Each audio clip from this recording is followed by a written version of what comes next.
ver si ahora sí lo logramos. Bueno, ¿cómo están? Buenas noches. Esperemos que no se corte de nuevo. Marcela, Lau, Johnny, Alma, Ale, Raulo, Noé, Natu. ¿Cómo estás, Natu? ¿Te vas a sumar rápido? Así hacemos esta intro juntas, ¿te parece? A ver cómo te sumo. Agregar.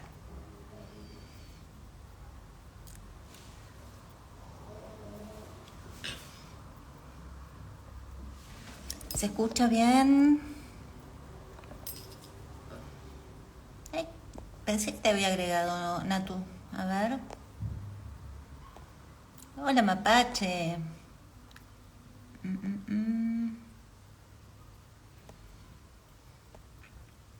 Intento de nuevo, ¿eh? Transmitir.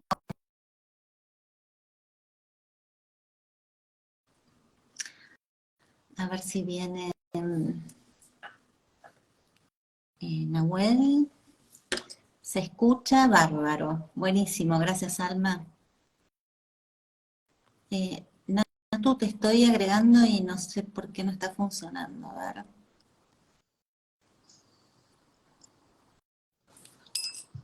A ver, Ahí está. ahí está. Lo logramos. Bien. Hola, ¿Cómo ¿cómo andás? andamos? No sé, está Bien, faltando bien. Nahuel ahora.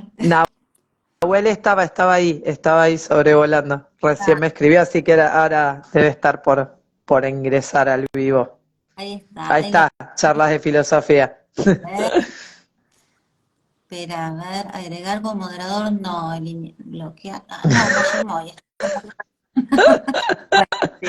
Te quiero porque las dos, yo con la tecnología, Dios. Porque es que no es solo la tecnología, aparte es tener que acercarse para mirar con los anteojos, ¿viste? Correcto. Como que ponerte acá no queda muy bien. Bueno, espera, ¿dónde estás, Nahuel? Che, no hicimos saludito, nada, hoy así nos mandamos a pelo. A pelo, así, Bien, a pelo de león. sin máscara. Sin mascarada. Robertita te ama, Natu. Sí, yo a ella también. Acá está. Robert, A ver, acá estás, Nahuel. A ver si espectadores. ¿Y cómo hago? Ojo. ¿debería mandarte él? ¿No te mandó por ahí? ¿Te manda para ingresar? A ver, Mandó solicitud, dice. Dice Nahuel ahí que mandó solicitud. anda a encontrarla ahora. Escúchame. Ahí abajo, donde está la camarita, ¿no te aparece como Ah, en rojo? Ahí. la estaba ignorando. Porque es que me aparece con otras personas también. Hay otras personas que Sí, pidieron. sí. Seguro de Ah, por casualidad. eso. Sí, sí, sí. Ay, Hola, ¿qué Vamos. tal? ¿Cómo andan? ¿Cómo andamos? Buenas, hola, ¿cómo ¿cómo andan? bueno, Hola.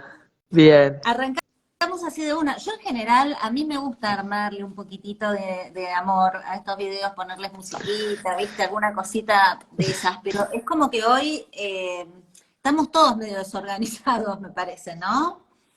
Quedamos todos desorganizados, sí. Mm. Sí, sí. Eh, un poquito nosotros charlamos, bueno, con vos un poquito menos, pero rápidamente nos como alineamos en las reflexiones que veníamos haciendo y con Nahuel me preguntan si vamos a hablar de política. Vamos a hablar de más de cosas, porque la política en realidad es un concepto bastante abarcativo. Tenemos la mala costumbre de verlo desde un recorte muy partidario, ¿no? Yo digo que el cerebro tiende a economizar y tendemos a simplificar todos los conceptos, entonces nos quedamos con un pedacito de un concepto y perdemos profundidad. Así que vamos a ver si hoy que estoy con Totalmente. ustedes podemos darle un plus a ese tema. Sí. De Bueno, una. ¿Cómo lo ven? Bueno, en principio, buenas noches y muchas gracias por la invitación a la participación de este encuentro y también muchas gracias a Natu, que se sumó y que es Gracias, una genia. gracias a ustedes. Así que la verdad que bueno, me pareció súper interesante el planteamiento de... Ay, no sé, te tengo como antiterapia, ¿cómo es tu nombre? Alejandra, Alejandra. que Me pareció justamente interesante el planteamiento de Alejandra te cuento, cuando me convocó. ¿Eh? perdón, no, te iba a decir que te iba a contar, porque a veces es como un poco desconcertante esto de la antiterapia, y esto arrancó un poco en broma, porque yo no pensaba abrir un canal profesional, digamos, ¿no? Ujú. Y la verdad que desde siempre me indignaron algunas propuestas chantas, chamulleras, sobre las terapias, y había empezado un poquito así, como con esta cosa de, bueno, uso las redes en broma, y después, en pandemia, yo trabajé mucho en pandemia, en lo público, y me pareció que era necesario comunicar cosas. Entonces empezó tomando como otro color, pero bueno, tiene que ver con eso, antiterapia.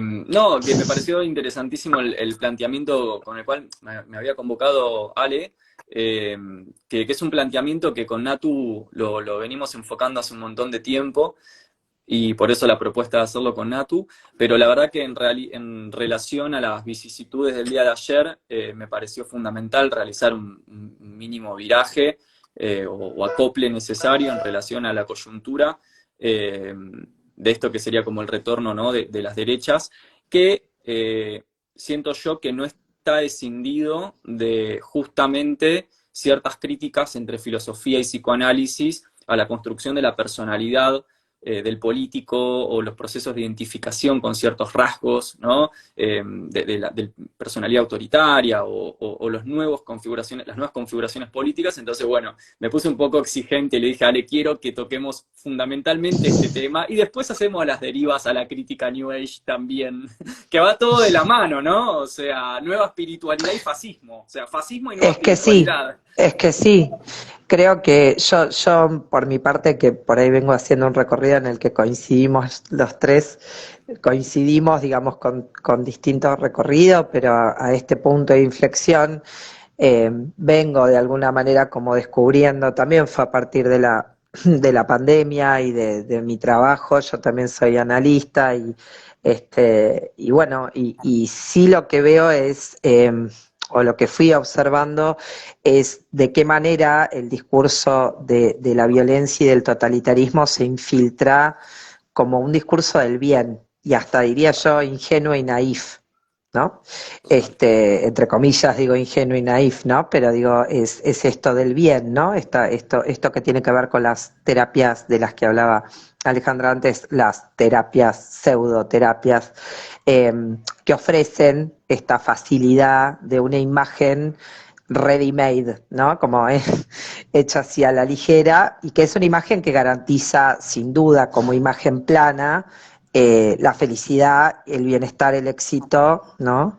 En todas sus facetas, desde el Ujú. cuerpo, desde el cuerpo glorioso, eso lo sabes vos mejor que yo, Nahuel, pero bueno, hablo de esta vuelta de un cuerpo, digamos, grecorromano glorioso y sano, Imperial. Sí, sí, sí. sano, Sano. porque antes, Depurado. digamos, lo que es correcto, correcto. Eh, y bueno, desde eso a la vida exitosa y a todas estas cualidades, ¿no? Que prometen este tipo de discursos, dentro de lo cual está, para mí, la política, ¿no? Es Ujú, una política esto. ujú. Ujú. No Ale, partidaria, ¿no? Como decía Alejandra, no necesariamente partidaria, ¿no? totalmente. Ujú. Claro, hay como un... Yo creo que esto viene desde hace un montón, ¿no? Me parece. Viene, ya te diría, si, desde lo que, hasta donde accede mi asociación, quizás desde la revolución industrial, no sé. Esta cosa de, estoy pensando en el ser humano desapegado del producto final de su trabajo, y ya a partir de ahí una disociación, esto que vemos en las Escindido, cárceles, claro, claro. cuando esto de quitarle el nombre a una persona y ponerle un número, ¿no? Y entonces ya Ujú. empieza a perder la identidad. Y eh, es como una manera de amasar individuos, porque ya no sujetos, ¿no? Sino individuos amasados en una masa que pierde toda posibilidad de alguna mirada subjetiva, de algo que lo constituya como parte de ese todo, sino que, igual que pasa, esto es lo que yo le decía a Nahuel, cuando él me decía, no, yo quiero hablar de esto, y yo le dije, mira, la verdad para mí esto tiene que ver con todo, porque lo mismo le dije en su momento a Pablo Salum, cuando hablamos del tema sectas, y yo le decía, mira, la verdad que los personajes siniestros dentro de una casa, los que cometen violencias de género, los que son directivos de una compañía multinacional superpoderosa y se juegan la vida en un submarino manejado por control remoto, digo, son personas que realmente tienen un psiquismo como un niño de 2 años, pero con todo el poder que les da el ser adultos. Ujú. Esto me parece Sí, lo sí. peligroso. Cuando nosotros vamos a jugar a alguien, yo vi hoy un videito que me pareció siniestro, que lo quería poner, después dije, por ahí me sacan el vivo, por el videito, no sé, siempre me hago esas preguntas, donde estaba este señor, este Rey León, sacando todos los ministerios de una pared, y diciendo, este lo saco, Exacto. este lo saco, este... Y la verdad, a mí se me ponía la piel de gallina, porque digo, parece un jueguito, ¿no? Este lo saco, este lo pongo. Digo, y hay miles de personas y de vidas atrás de eso.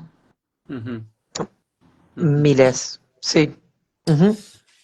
A mí la pregunta me parece, en principio, desde lo teórico, que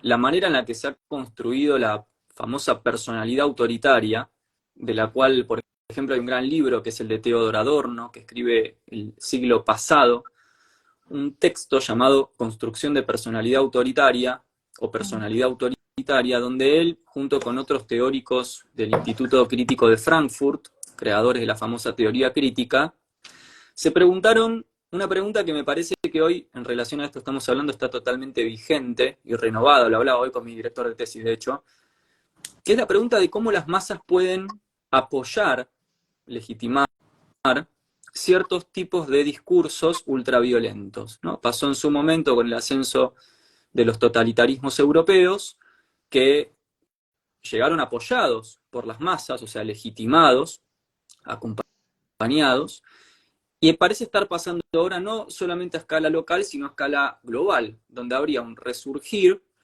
de una cierta construcción del discurso político anclado en el discurso de guerra, en el discurso violento, en el discurso del enemigo interno, la famosa doctrina de seguridad nacional, que tiene peligrosas semejanzas y concordancias con esto que ya pasó el siglo pasado. Entonces, cuando el siglo pasado se preguntaron por cómo es que las masas acompañan al fascismo, una de las preguntas filosóficas, sociológicas y psicológicas fundamentales es, ok, ¿cómo se construye el discurso violento de modo tal que es tan seductor para la masa?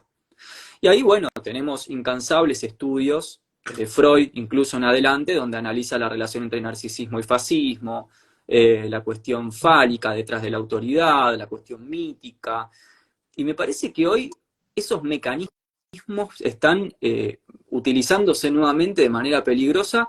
Y les quiero pasar la pregunta a ustedes si es que, capaz es medio jugado, no quiero caer tampoco en una patologización del votante, porque me parece peligrosa esa posición, a veces en la que caen algunos psicoanalistas, ¿no? Todo pasa a ser una patología, pero sí me parece que les quería preguntar si ustedes creen que la manera en la que se generan identificación entre las masas y un líder autoritario hoy, como Javier Milei, es el mismo mecanismo, entre comillas, patológico por el cual las masas suscriben sectas, gurúes, nuevos curadores y sanadores holísticos, si encuentran una simetría en esos procesos de identificación o no. Yo particularmente sí la encuentro. Vengo releyendo porque mi idea también es hacer algo con eso en Bendito, con este texto. Primero voy a agarrar otro texto, pero bueno, estoy con Psicología de las Masas y Análisis del Yo, que me parece que es el texto, no sé si Alejandra está de acuerdo, pero es uno de los textos centrales que tienen que ver con esto que estamos, digamos, charlando los tres, y justo yo ya venía de nuevo retomando y punteando, y bueno, y sí creo que una de las cosas que pues, es un texto que Freud escribe después de la Segunda Guerra Mundial y en vísperas de lo que se va a desencadenar después como nazismo, digamos, en Alemania, ¿no? O sea que es bastante revelador en cuanto a los procesos que constituyen el armado de una masa y la función de un líder. El Claro. lugar que ocupa el líder, ¿no? En relación a la constitución, no de una comunidad, digamos, ubiquemos que habla más de masa, ¿no? No habla de una comunidad, no habla de una sociedad, que él habla 1000 veces de la sociedad, el clan, la constitución de, bueno, el mito, la horda, ¿no? Y la construcción de la cultura, digamos, utiliza varias formas de puntuar, digamos, los mecanismos de vínculo sociales, y acá puntualmente habla de la masa como una constitución, ¿no? Digamos, aparte, donde se produce esto de la masificación, digo, valga la redundancia, que es la anulación de la singularidad. Yo creo particularmente que estamos en un momento en donde se va a garantizar a partir de un sujeto X, y ahí entra las sectas y toda tu otra pregunta, digamos, de toda tu pregunta, digo, en general, ¿no? De este tipo de subjetividades que entran o van a dar ese lugar del líder. Primero que hay masas más inestables y masas más estables. De hecho, él sitúa el ejército y la religión católica como dos masas específicas, ¿no? Y estables, constituidas, a partir del amor a un líder.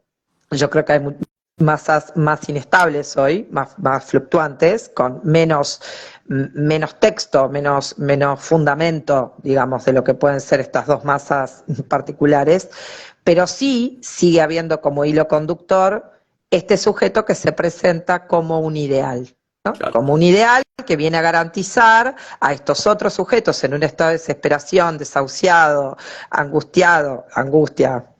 Kierkegaard, vi que habías puesto algo de Kierkegaard, Sí. digo, quiero hacer algo de Kierkegaard con vos, porque para mí el chabón, temor y temblor, digo, esto lo toma Lacan, ¿no? Pero digo, el temor y el temblor, digo, Claro. y el no saber, ¿no? Y la desestructuración del sujeto es lo más temido por el sujeto. Y el sujeto quiere una garantía Total. frente a esto, reclama una garantía.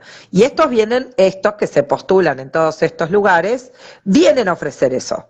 Yo te voy a garantizar que te saco de la miseria humana. Cuando la miseria humana y la angustia son lo más preciado de un sujeto. No lo digo, siempre repito esto, en términos de que hay que vivir en la angustia revolcándose en ese chiquero, sino que la angustia abre pregunta, para mí. Absolutamente. Estos vienen a garantizar en esta época una especie de ensoñación, digamos, eterna, a partir de la cual, sea que ofrecen dólares, sea que ofrecen un cuerpo perfecto, sea que ofrecen juventud eterna, ciertos valores ¿no? estimulados por la época actual, como en otra época fueron otros, ¿no? Una raza superior, una raza de hombres superiores que iba a dominar el mundo. Ahí las coyunturas cambian o varían, o no tanto, pero bueno, la masa se prende por esto, en el medio de su angustia, y la angustia como pánico generalizado es lo más narcisista que hay, digo, yo pienso en mi pellejo, lo voy a decir en criollo si me lo permiten, en mi culo, pierdo de vista el lazo social, pierdo de vista el lazo amoroso al otro, solo importa, digamos, que alguien me garantice no desarmarme. Y estos vienen, cada quien de estos, en sus posiciones diversas, para mí ofrecer algo de esta cuestión, ¿no? Sí. ¿Vos qué pensás, Ale? Pienso, nada, literal lo que dijiste vos lo dijiste mucho mejor que yo, pero No. bueno, en realidad sí, coincido en todo. De hecho, sobre psicología de las masas, yo hice todo mi trabajo en relación a las sectas. Wow. Y Wow.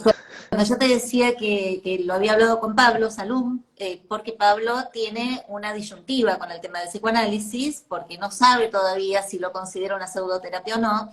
Entonces yo intentaba darle todos los argumentos para que él entienda por qué era genial este trabajo que había hecho Freud, en ese momento ya tan claro para explicar estos fenómenos humanos, ¿no? Porque hizo como no sé en qué momento pudo hacer todo lo que hizo, pero hizo como un gran... No. No, fue un Seguramente profundo estudio. no trabajaba 10 horas por día. Sí. No. O sí, O sí, pero pero de no, otra manera, ¿no? no de Claro. manera enajenada.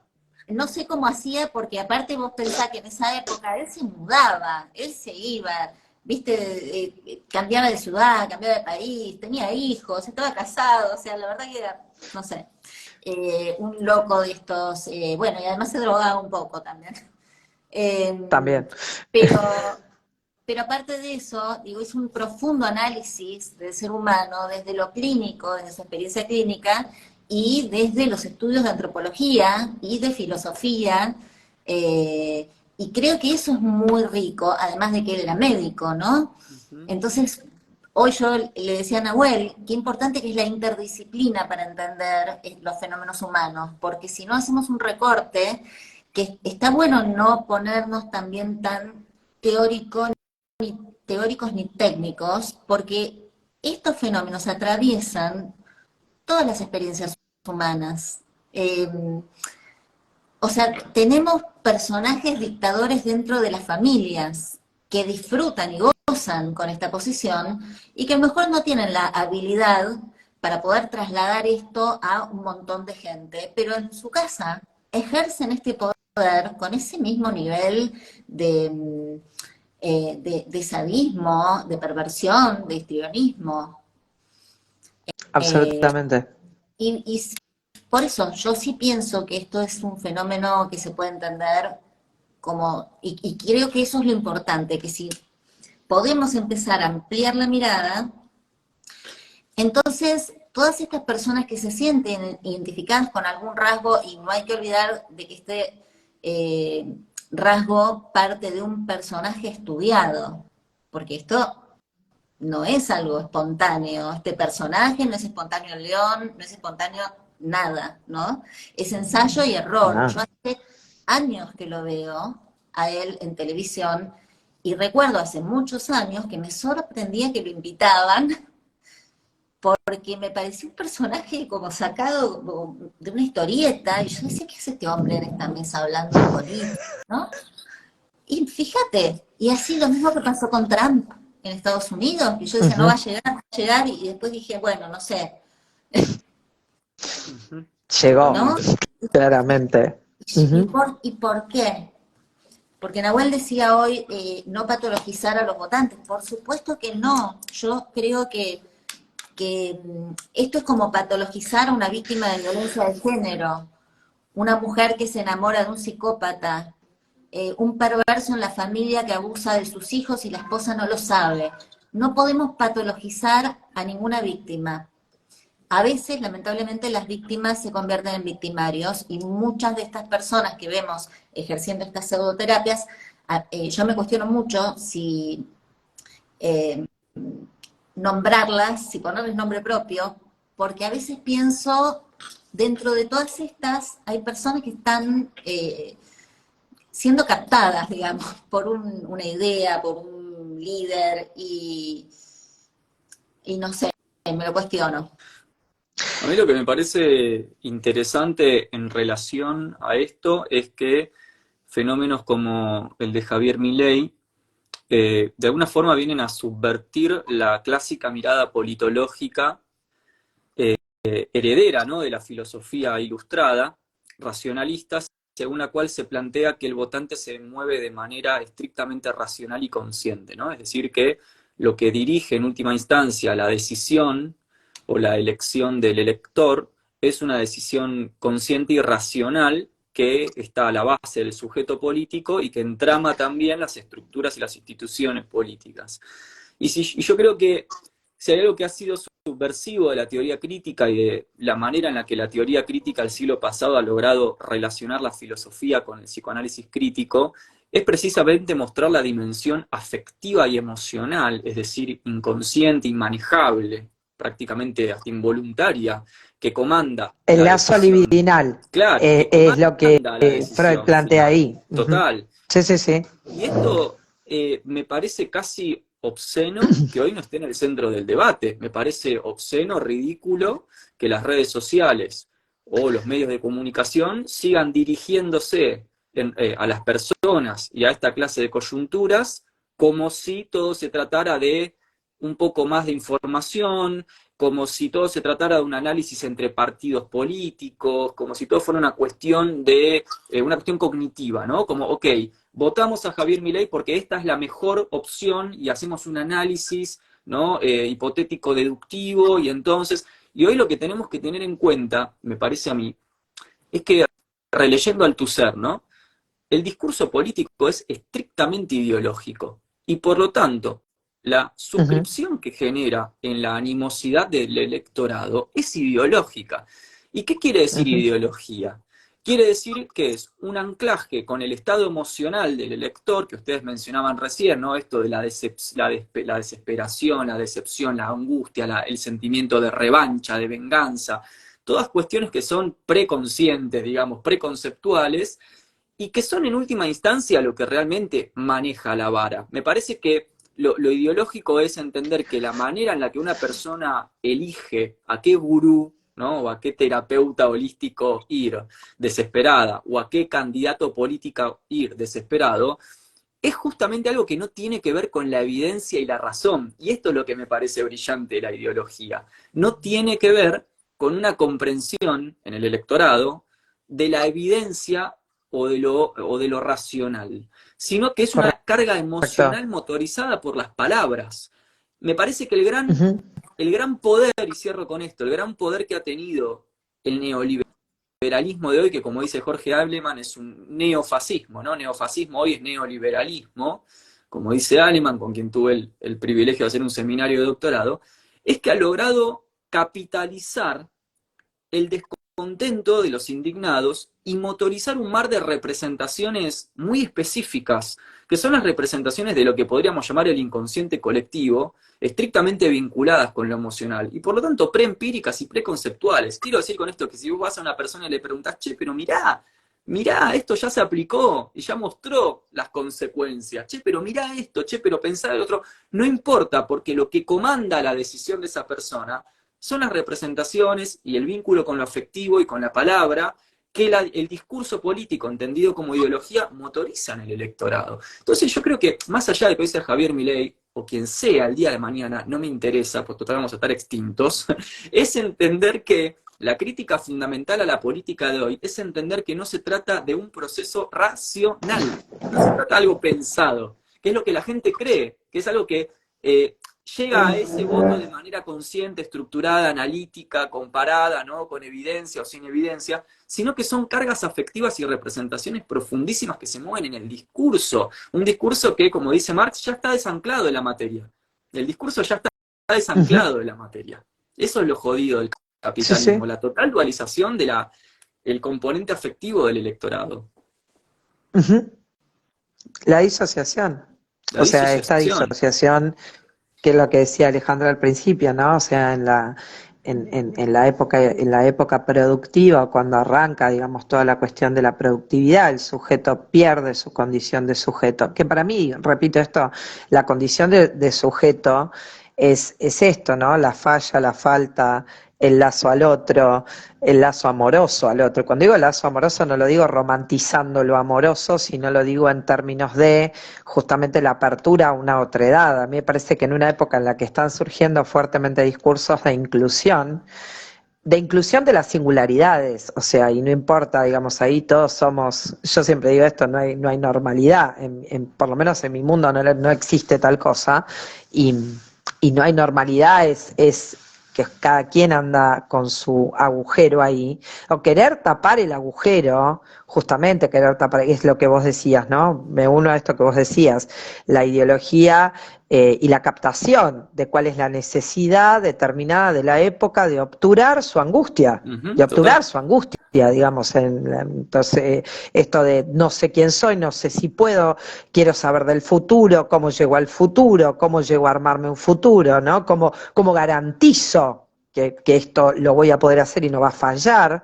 Bueno, este tipo de sujetos vienen con la certeza psicótica, que ahí sí yo, perdón lo que voy a decir, pero es la certeza del psicótico. El psicótico no duda de su delirio. Es que, ¿cuál es la cualidad para mí de la psicosis? Digo, y para mí la psicosis y la neurosis tienen exacto valor, ¿no? Digamos, yo no patologizo una cosa por fuera de la otra, o que es mejor, no existe. Si bien en la facultad en algún punto debería decir que me formaron para que la neurosis fuera como, no sé, el lugar de tratamiento y demás, creo que el discurso psicótico es el discurso que cada vez se va más mostrando en esta época, que es un discurso a que le llamo la psicotización, si querés, para no decir psicótico, y no, la psicotización del discurso es la garantía que se quiere encontrar en una certeza absoluta que va a permitir que no haya falla, que no haya tal cuestión como una... Y también la paranoia, Total. ambas cosas, ¿no? Van de la mano. Digamos, el otro es malo, ¿no? Total. El otro siempre es el malo, el otro es el perseguidor, ¿no? Y El sin otro que mediación de la piensa... metáfora. Digo, no, por eso por eso es psicosis, porque no hay metáfora. No hay metáfora. Es lo que es. Es esto Totalmente. que es. Que también coincide con las sectas, también coincide con lo que decía Alejandra antes, los discursos que tienen que ver con estos gurús, con estos lugares, digamos, pseudoterapéuticos.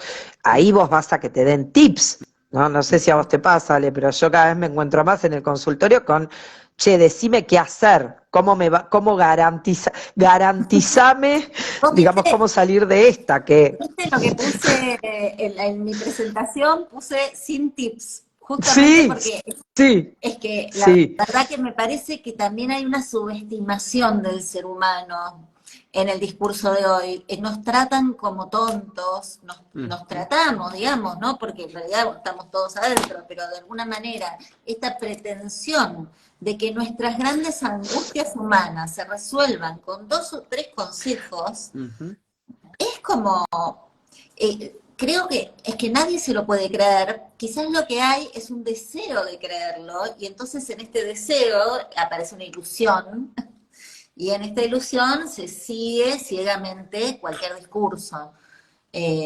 Pero por supuesto y yo insisto mucho con esto también que decís vos, de la certeza psicótica, porque hoy todo es una respuesta. Una Qué importante. certeza. Sí, sí. Claro. Es que ¿quién Es porque es. Es porque es. O sea, vos le repreguntás a cualquiera de estos sujetos, vuelvo a poner, ¿no? Digo, pero ¿por qué el éxito? Porque el éxito es éxito. Digo, sería una cosa así, ¿no? Como si yo te tratara de explicar. Porque el éxito es éxito y es lo mejor. Como dice, ¿Y el argumento? como dice Kierkegaard, la ley es la ley, que es lo que va a retomar Bien, ahí para va. repensar esa cosa de lo apodíctico, ¿no? Lo que no tiene que ser justificado. Mira, Ahí yo tengo una... Ah, perdón, dale.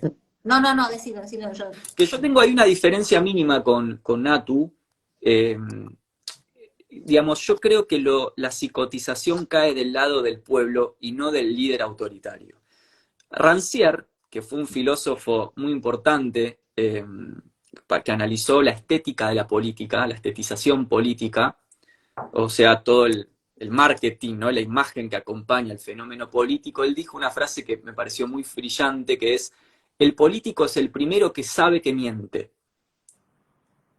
O sea, quiero decir con esto que para mí el psicótico no es Milei. Él sabe perfectamente lo que está haciendo. La psicotización cae del otro lado, del lado de las masas. No, Nahuel, no, para mí el chabón efectivamente es un psicótico hecho y derecho. ¿Él es un psicótico? Hecho y derecho, como lo fue Hitler, un gran psicótico. Es para abrir la pregunta, ¿entendés? digo.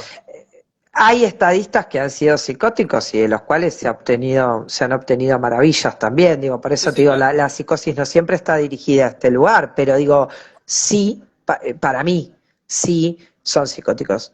Este caso es un caso de psicosis. No lo creo en Trump, por ejemplo, ahí veo un perverso, veo un perverso muchísimo más expuesto. Pero yo, este chabón, creo que es el chabón, no sé si ustedes llegaron a ver recortes, en un momento me incitaron a ver algunos recortes del chabón en entrevistas, y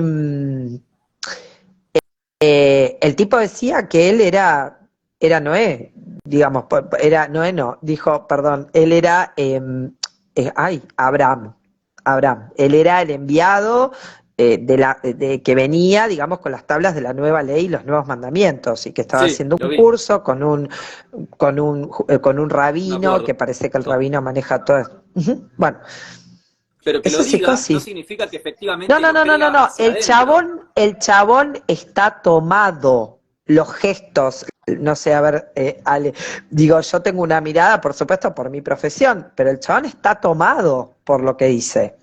¿Entendés? Como lo está Hitler, o sea, el chabón está tomado, digamos, era un tipo que no se podía, digamos, sostener sin, claramente sí es cierto lo que vos decís, no se sostienen sin esta mirada, digamos, de los demás. Ujú. ¿No? Sin estos otros como el sostén, ¿no? Como el que lo apoya o lo sigue o lo... Igual hay psicóticos que pueden andar sueltos con su delirio y les importa poco el otro, pero ahí es donde entra el narcisismo, ahí es donde entra la cuestión Eso narcisista. te iba a decir que por ahí estaría bueno también como hacer esa diferenciación, porque si no, a ver, hay un montón de pacientes, de personas psicóticas que van con su medicación por la vida lo más bien, se cuidan, cuidan a los demás en la medida de lo que pueden, digamos, no siempre la psicosis tiene estos rasgos, ¿no? No, no. Como que acá hay otras características aparte. Convengamos que la manía tiene esa cualidad, pero delirante, ¿no? Omnipotente, pero muchas personas, muchos pacientes psicóticos con medicación andan lo más bien. Yo Absolutamente. no sé si ese es el Sí, caso. sí. O sea, creo que hay cuestiones que No, son no. del orden de la personalidad también, ¿viste? Hay Ahí, singularidad en la psicosis, hay Claro, singularidad, porque exacto. durante mucho tiempo, por una cuestión del encierro del manicomio y demás, al psicótico se lo llevaba a un determinado plano y a un determinado lugar. Hablar de para mí la psicosis, digamos, como actualidad, ¿no? Como, digamos, como ubicación clínica, si queremos, actual, tiene una característica de la cual no podemos dejar de decir, hay singularidad como la hay en el neurótico. ¿Todos los neuróticos son obsesivos? No. ¿Todos los neuróticos son histéricos? No. Digamos, la forma en la que el síntoma se arma para cada quien o cada quien se abrocha, digamos, como puede, ¿no? Y se compensa y se abrocha ahí, es muy diferente para cada quien. Este tipo se compensa en un delirio megalómano, místico, digamos, y de grandeza, con lo cual va a buscar este lugar efectivamente de poder que está buscando, ¿no? Este lugar de representatividad, de poder y de ser una especie de mesías, a, a mí lo que me diría pasa en yo. relación Ay, perdón, no sé a quién tapé. No, no, no. Ah, no, Adelante. lo que me pasa en relación a esto, quizás yo porque no soy no soy del campo del psicoanálisis, mi campo es la filosofía política, entonces a veces tengo, como decía Ale, ¿no? Cierta, como un cierto desplazamiento hacia mi campo que me obliga a hacerme como otra pregunta. Eh, yo siento que la pregunta de si mi ley es psicótico o no, para mí, no es una pregunta política, para mí. O sea, no es una pregunta política. Sí puede ser una pregunta clínica, o una pregunta, no sé, acerca de él. Pero si él estuviera solo en una isla, a mí no me interesaría que sea psicótico. Es decir, yo creo que la pregunta política sigue siendo ¿por qué el discurso de Javier Milei, al igual que el discurso de los terapeutas New Age de hoy, tiene pregnancia en lo social? Tiene pregnancia social, genera lazo, genera Ujú. suscripción.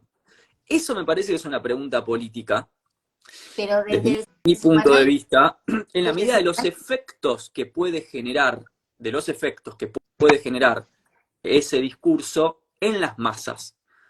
Entonces, yo me pregunto por qué la gente acompaña. ¿Qué es lo que nos pasó a nosotros en términos históricos, culturales, institucionales, de modo tal que acompañan esto? Y mi hipótesis, mi hipótesis de trabajo, es un poco una hipótesis muy conocida, no es que la inventé yo, obviamente no inventé nada, que es la pregunta por el origen del enojo del pueblo. ¿Por qué el pueblo está enojado? De modo tal que, como decía Natu hace un rato, acompaña y suscribe estos discursos.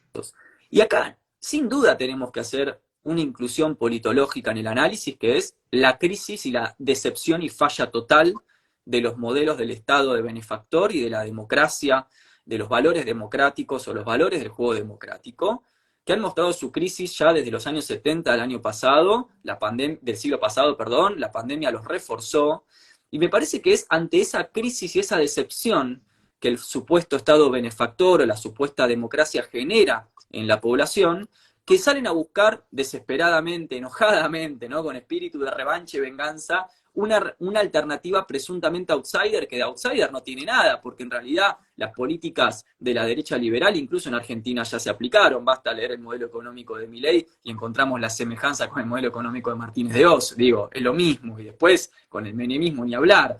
Entonces, ¿qué es lo que nos pasó como sociedad? Y acá yo les quería preguntar si cuando nos hacemos esta pregunta de qué nos pasó como sociedad, no deberíamos repensar una suerte de sacar del cofre, del baúl de los tesoros, la psicología de masas, ¿no? Porque sé que ha sido destituido en el campo de la psicología, pero quizás hoy hay que volver a pensar una psicología de masas, incluso en clave de filosofía política o de politología, o de sociología política. No sé si lo ven plausible. Yo sí, veo que es plausible, por ahí la lectura que hacemos de la entrada, por ahí la que hago yo, ¿no? La entrada a la cuestión política es más por el lado de los recursos que yo tengo simbólicos y personales, ¿no? Pero creo que no es, a ver, ¿por qué Milei, digamos, es una persona que está parada en este lugar, un sujeto que tiene esta subjetividad particular, vamos a llamarlo así, y logra la captación de la gente? Es también producto a la vez de que la gente lo colocó en ese lugar. O sea, nadie que tiene poder llega solo al poder. No, poder de discurso, poder de imagen, poder de llamada, digamos, hay. Y la desesperación para mí, a diferencia de otras épocas quizá, la desesperación en este momento es no querer tener un agujero, querer tener la certeza de una felicidad absoluta y una vida plena, digamos, en términos, como decís vos, neoliberales. Yo lo pongo en términos también de, digamos, este corrimiento, digamos, hacia una estructura más lábil, psíquica, digamos, que no puede lidiar con la castración, que diría Freud, ¿no? Como lo hablaba, lo decía él, digamos, básicamente, que es esto de la falla, la falta, el imposible, ¿no? O sea, la pandemia, justamente con la aparición de la muerte como una condición irrevocable, digamos, y vos, Ale, que trabajás en hospital, lo debes haber visto, y me encantaría que esto lo enriquezcas. La muerte es el lugar, uno de los lugares más angustiantes, muerte y sexualidad, decía Freud, pero bueno, muerte, vamos a decir, en este caso, fue, a ver, te vas a morir. No es que era la hipótesis de que en algún momento la muerte te iba a venir a buscar en algún lugar, digamos, y no había saber, y no había medicina, y no había recursos que obturaran ese encuentro con la muerte, que te dieran algún tipo de esperanza. Entonces, esto de la muerte va a venir, digamos, y efectivamente estamos todos en pelotas, generó una reacción también respecto de cómo quiero vivir, ¿no? De qué manera quiero vivir. Este tipo ofrece un discurso a partir del cual aparentemente podés tener una buena vida. La gente no está escuchando que esa buena vida de la que él habla es para un 1% de la población.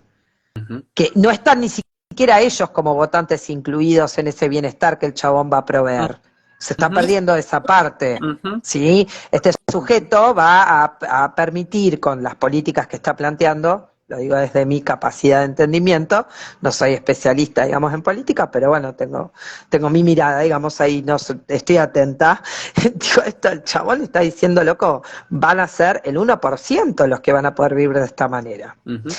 Pero en el afán, digamos, de querer pertenecer a ese lugar inmortal, de alguna manera, que es esto de la felicidad absoluta, el bienestar absoluto y este tipo de garantías, es un discurso pregnante, diría yo, más el de este tipo que el de otro que viene a decir, bueno, voy a tratar de restaurar o solucionar o reparar algo del daño. Ujú. No, no, a mí ya, ¿no? Digamos, ya quiero ese bienestar, ya quiero una garantía, ¿no? Y la desazón que se produjo en la población también fue producto de venir viviendo una vida de mierda, frente a Ujú. la muerte, Total. quiero decir. Ujú. Absolutamente. ¿Ale? Hubieron varias desinteligencias también, ¿no? Hay que señalar, porque, Ujú. por supuesto, ¿no? Pero digo, en ese momento donde hubo un principio, y me acuerdo haber hablado con gente que decía, bueno, ahora todo va a cambiar porque el agua de Venecia ya está cosas, esas ilusiones, ¿no? Todo va a cambiar. Sí. Y porque al principio todos salían y aplaudían a los médicos y todos estábamos unidos y se hablaban entre los balcones.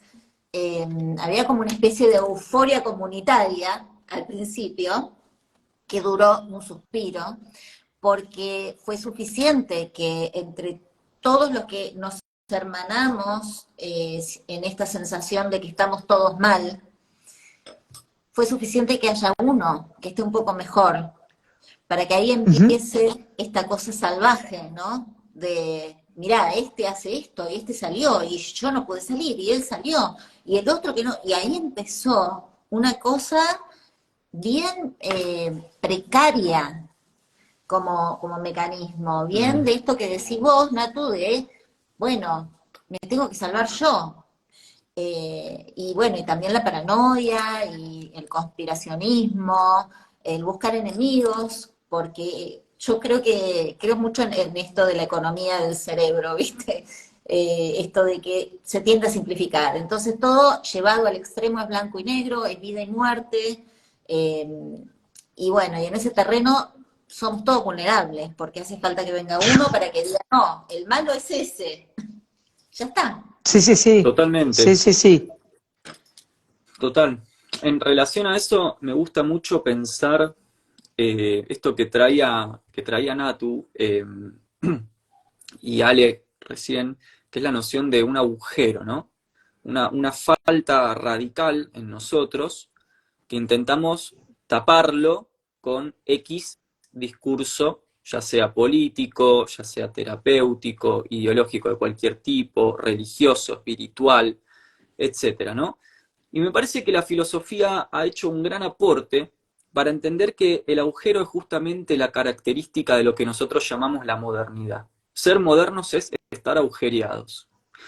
Quiero decir con esto que justamente lo que muestra Marx cuando analiza la herida primigenia que el capitalismo genera en la gente y dice que el capitalismo viene a disociar a la persona, es decir, a disociar el reino de lo material de lo espiritual. Lo que está diciendo Marx, tal como Lacan lo va a señalar más tarde, cuando lo cita el mismo Marx, Lacan, analizando el capitalismo, es que en esa disociación típicamente moderna y capitalista, en el medio lo que queda es el agujero, la fisura. Digamos, queda ahí algo que queda sin reconciliación, sin unión. Eso en otras épocas históricas no ocurrió.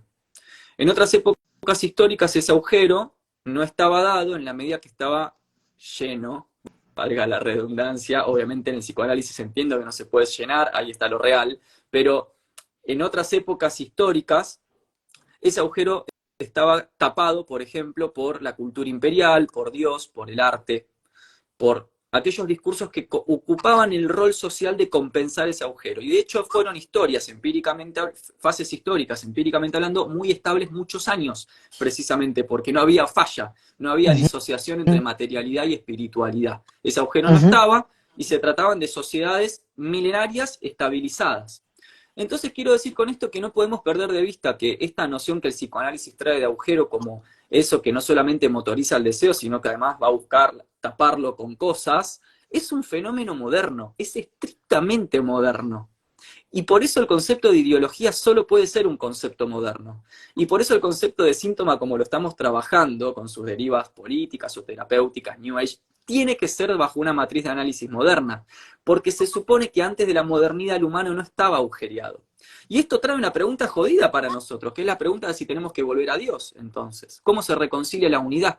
¿Cómo se vuelve a esa unidad que nos evitaría este síntoma. Bueno, ahí aparece la teología política, vuelve a aparecer la cuestión de la metafísica, del arte, de la sensibilidad, de los cuerpos, giro afectivo, pero evidentemente hay algo que nos está haciendo tomar muy malas decisiones, que es la falta radical, que es un fenómeno moderno, no un fenómeno humano, sino un fenómeno moderno.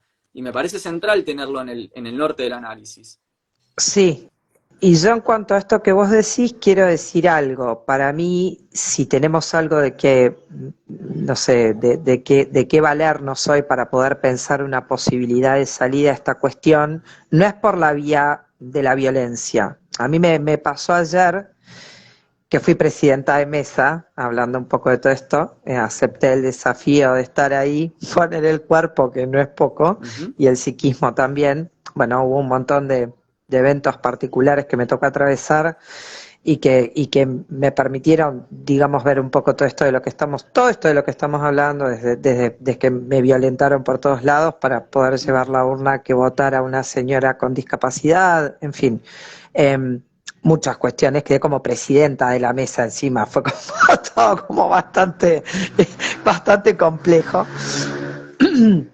Pero en un momento cuando estábamos abriendo estaba con fiscales, por supuesto, de las dos fuerzas políticas opositoras en este momento más importante, que se estaban debatiendo un poco ahí el tema de la votación y todo, y al abrir, digamos, los sobres, aparecían las boletas de Milei, y las del intendente local de acá de Mercedes, que es kirchnerista.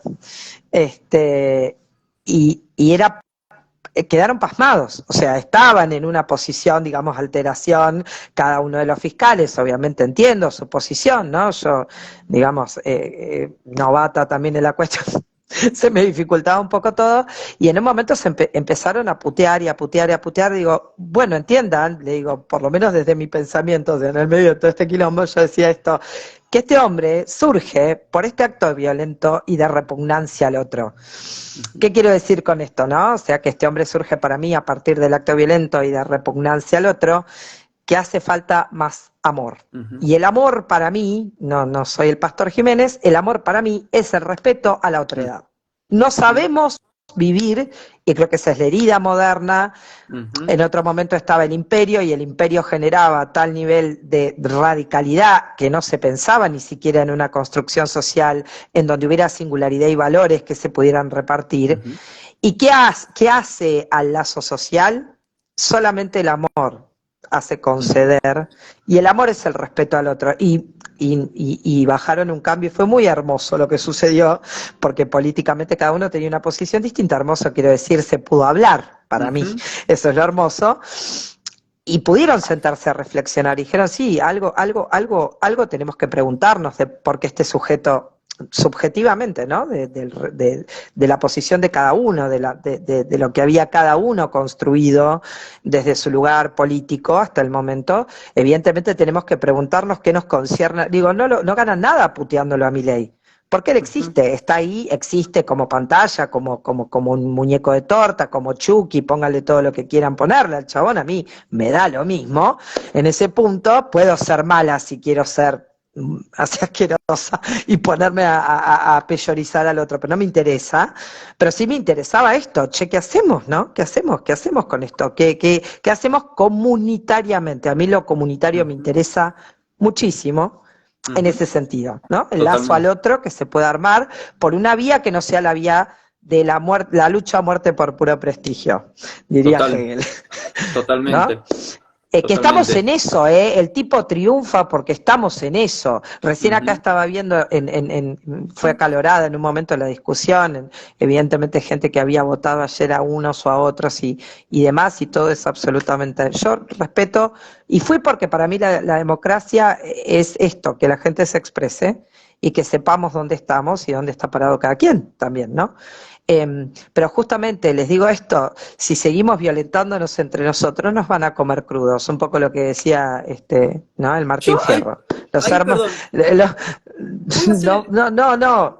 Voy a hacer el comentario políticamente incorrecto, pero vos sabés que, como dice el negro Dolina, yo no respeto todas las opiniones. Viste que Dolina dice, todo bien que te expreso. Yo la verdad que una persona que viene con un discurso de exterminio del otro, o que se pronuncia en contra de la contrahegemonía o de las disidencias, y me parece que un poco la pregunta de Popper de si hay que tolerar la intolerancia viene al caso. Yo no lo respeto. Yo creo que es un Bueno, deber cívico también, esta es mi posición, poder fundamentar las posiciones que movilizan la propia decisión, teniendo en cuenta siempre la dimensión obviamente afectiva e inconsciente e incontrolable de nuestras decisiones, pero dentro de lo que se pueda dar un cierto orden de fundamentación que tiene un límite. Yo no, cuando escuché esa frase de Olina, dijo, yo no, la verdad que no respeto todas las opiniones, las entiendo y las acepto, pero no tengo por qué respetarlas. Yo creo que ese es el mandato moderno, ¿no? Tolerar cualquier porquería.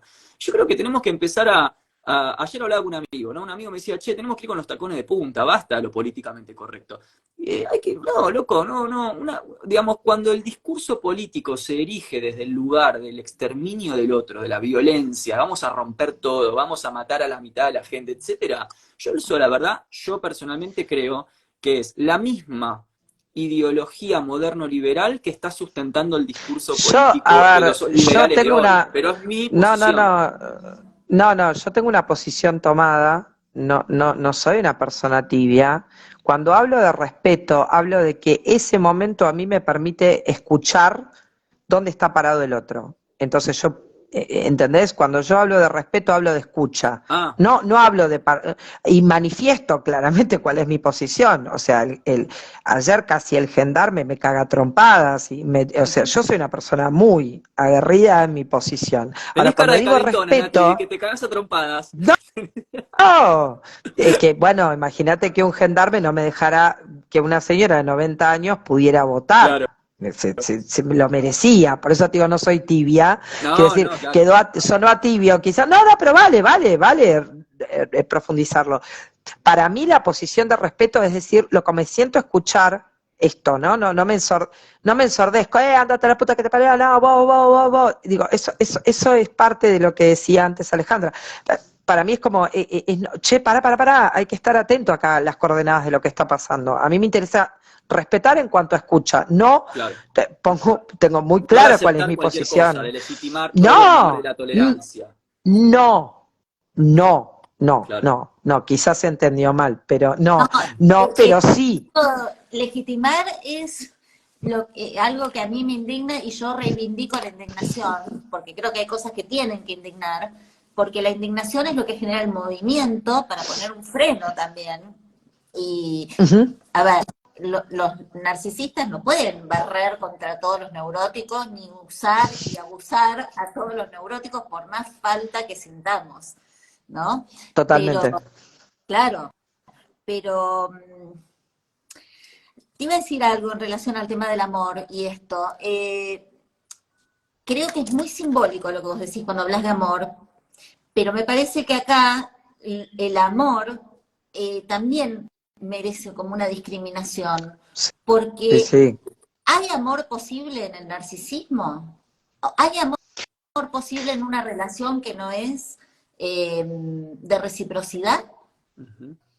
Excelente, excelente, Por excelente. supuesto que no, por supuesto que no, por eso decía que hay que empezar a repensar Ujú. esta forma de vínculo que es inexistente en este momento, o muy nula o muy deficitaria, del lazo al otro Ujú. vía esto, ¿no? Digo, para mí como una condición de lo amoroso es el respeto. Digo, la dualidad en la que estamos viviendo, vuelvo a esto, hablamos de discursos de inclusión, de respeto, de permitir que cada quien elija su sexualidad, su posición, su elección, los cuerpos, volvemos a esto de los cuerpos, las formas, las estéticas, ¿no? Hay todo un discurso, digo, es todo discurso, pero Ujú. en acto estamos todos más violentos que nunca con la otredad, Ujú. Ujú. porque los Ujú. haters o estos llamados haters que pululan en las redes sociales, podríamos ponerlos hoy como, digamos, estas personas que están horadando todo el tiempo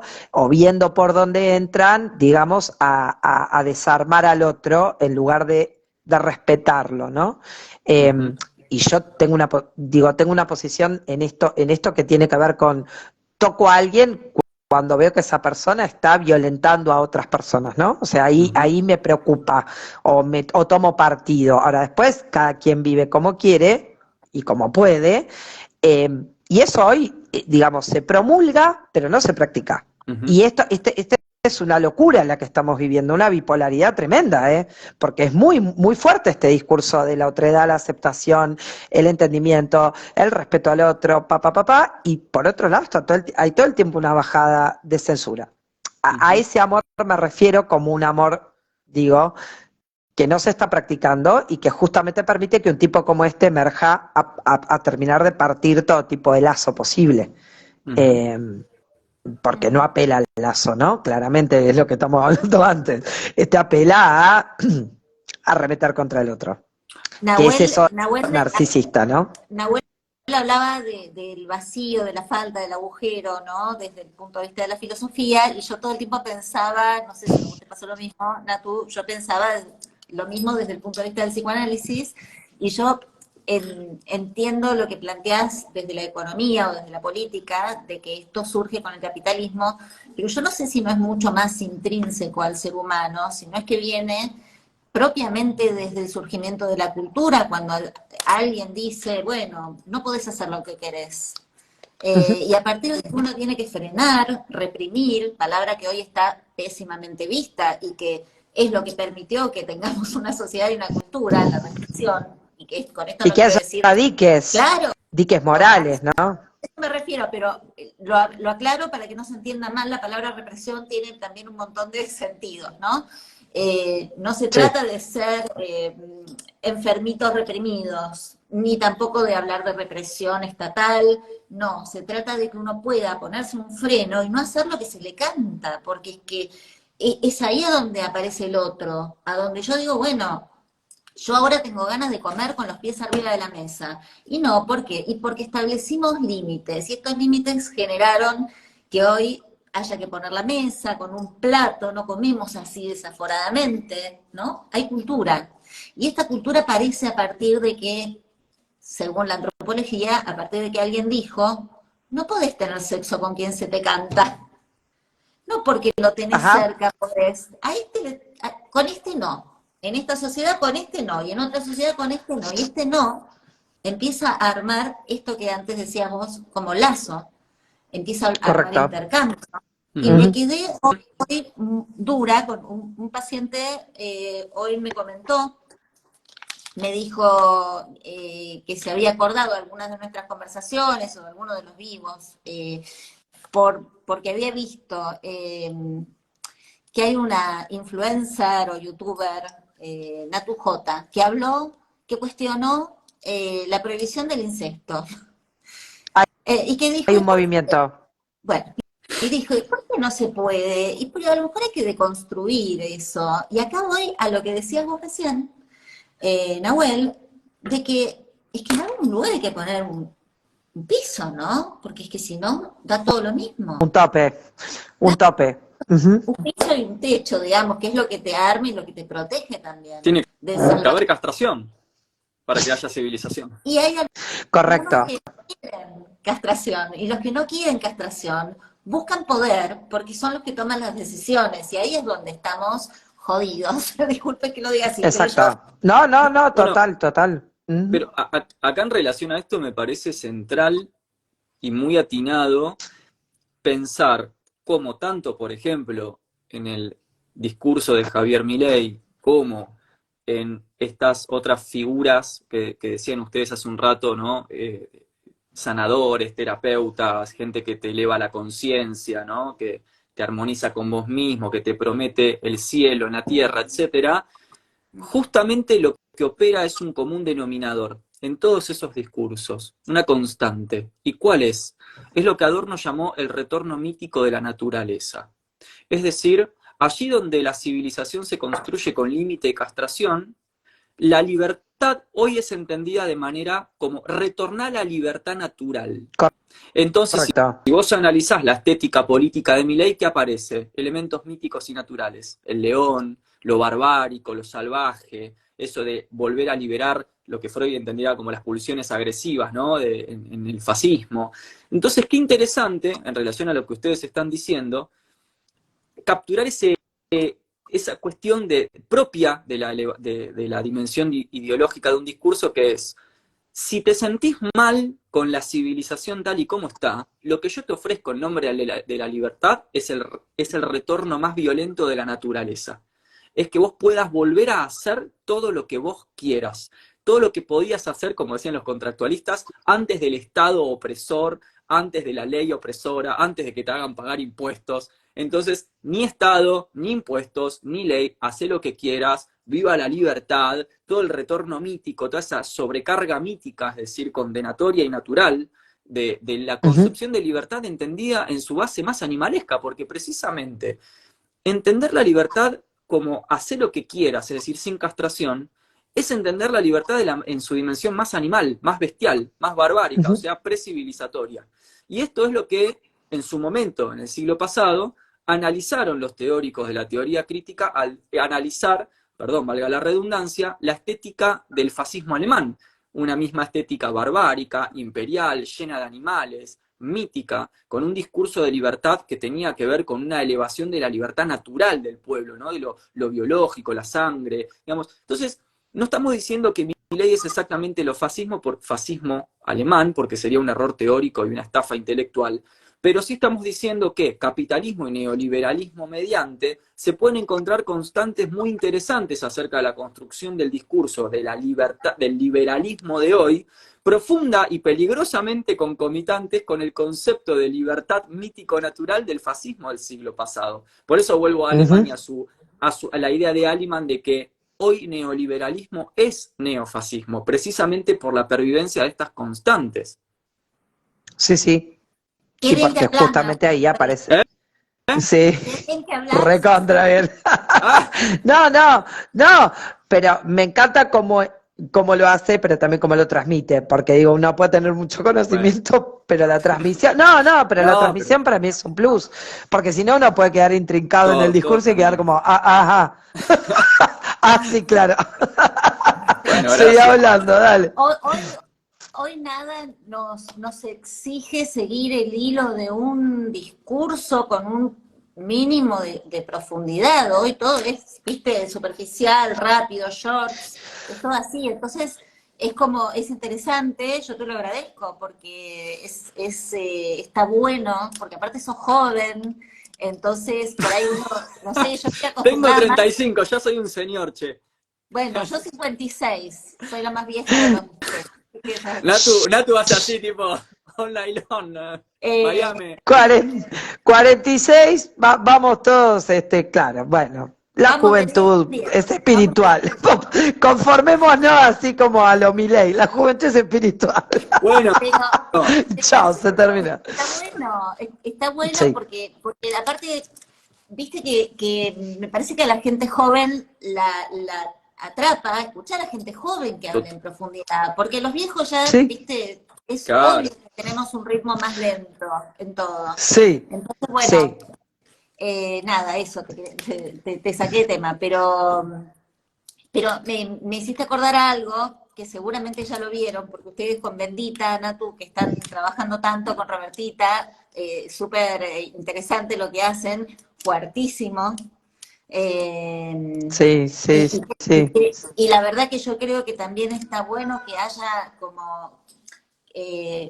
a mí no me sale hacer las cosas con esa polenta que tienen ustedes, pero digo, está bueno porque realmente es tan fuerte el movimiento hacia el otro lado que tiene que haber algo que lleve y lo cuestione con esa fuerza también, ¿no? Digo, el tema de las constelaciones, que estábamos hablando del incesto, ¿cuántas personas que sufrieron abuso van a hacer constelaciones, que es de este sujeto que yo ya lo conté 20 veces, nazi, a favor del incesto, pedófilo y todo lo que se le quiere ocurrir, que era ¿De quién estamos hablando? Bert Hellinger? Bert Hellinger. No lo conozco. Bueno, te perdés, mirá. Pero lo conozco a Pablo Mazán, que es parecido. Va, Holgazán, Pablo Holgazán. Pablo Holgazán. Sí. Vamos a poner nombres. Digamos que yo lo que veo es que todos estos tienden a la sobreerotización y tienden al borramiento de los límites que tenemos en nuestra sociedad y en nuestra cultura. ¿Por qué? Correcto. Porque es mucho más fácil manipular a una persona cuando vos le cuestionás la base. Entonces, si se cuestionan las bases, donde vos decís, mira, la base primera es no al incesto, es la ley primera del psicoanálisis, ¿no? Entonces, bueno, no sé, la verdad que tu papá te abusó, pero no lo juzgues, perdónalo. Y ya partimos de algo que te corre, ¿no? Te corre el eje de qué es lo que está bien y lo que está mal, que los niños lo tienen tan claro. Yo atiendo a veces niños y muchos adolescentes, y que vos me preguntabas, Natu, en pandemia estuve trabajando en la Villa 31. Sigo actualmente Wow. haciendo en la Villa 31.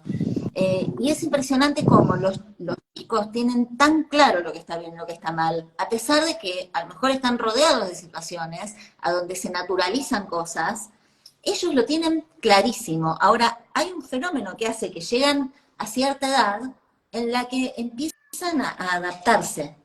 Eso es la adultez. Ujú, Eso es una ujú. pena, a mí me da una pena porque cuando vos agarrás a una persona en la adolescencia, es rapidísimo.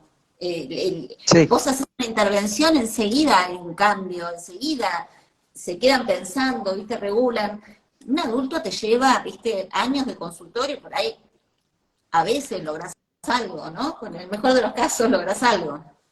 Este es con mi en narcisismo. el mejor de los casos. Ah, Acá, mi acá vida. están proponiendo que se sume Robertita al vivo. ¿Se puede de cuatro? Vamos. Sí, Y claro, creo que si sí. ella quiere, se Re. puede. Lo tendrías que hacer vos, Ale, Vamos, como, Robert. Escúchame, como administradora.